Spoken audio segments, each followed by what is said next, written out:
கோவை ஆர்எஸ்புரம் பகுதியில் உள்ள ராஜஸ்தானி சங்க வளாகத்தில் ஜெகநாத் டெக்ஸ்டைல்ஸ் மற்றும் ப்ராப்பர்ட்டி சார்பில் மகா ருத்ராபிஷேக பூஜை நடைபெற்றது. இதில் ஆயிரக்கணக்கான பொதுமக்கள் தங்களது கரங்களால் சிவபெருமானுக்கு அபிஷேகம் செய்தனர்.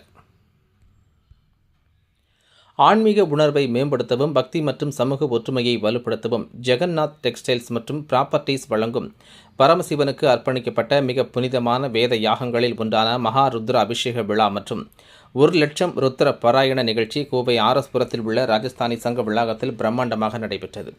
இந்த மாபெரும் ஆன்மீக நிகழ்ச்சி 20ஆம் வருடமாக தொடர்ந்து நடைபெற்று வருகிறது. இந்நிகழ்வில் மூலம் உலக அமைதி, வளமான வாழ்க்கை, ஆரோக்கியம் மற்றும் அனைவரின் நலனுக்காக இறைவனிடம் பிரார்த்தனை செய்யும் வாய்ப்பு பக்தர்களுக்கு ஏற்படுத்தப்பட்டுள்ளது. கோயம்புத்தூர் மற்றும் சுற்றுவட்டார மாவட்டங்களைச் சேர்ந்த ஏராளமான பக்தர்கள் இந்நிகழ்வில் பங்கேற்றனர்.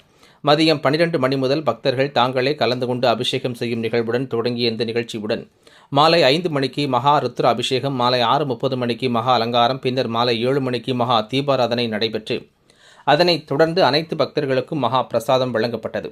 மகா ருத்ராபிஷேக விழாவில் சிவபெருமானுக்கு பல்வேறு அபிஷேக பொருட்களை கொண்டு சிறப்பு அபிஷேகங்கள் நடைபெற உள்ளன.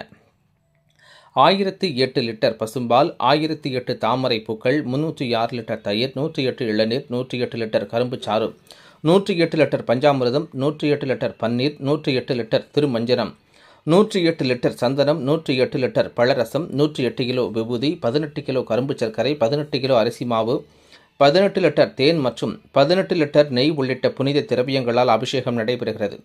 மேலும் அனைத்து இந்து நதிகளில் இருந்தும் கொண்டுவரப்பட்ட புனித நீர்களை கொண்டு சிறப்பு அபிஷேகங்களும் நடைபெற்றது.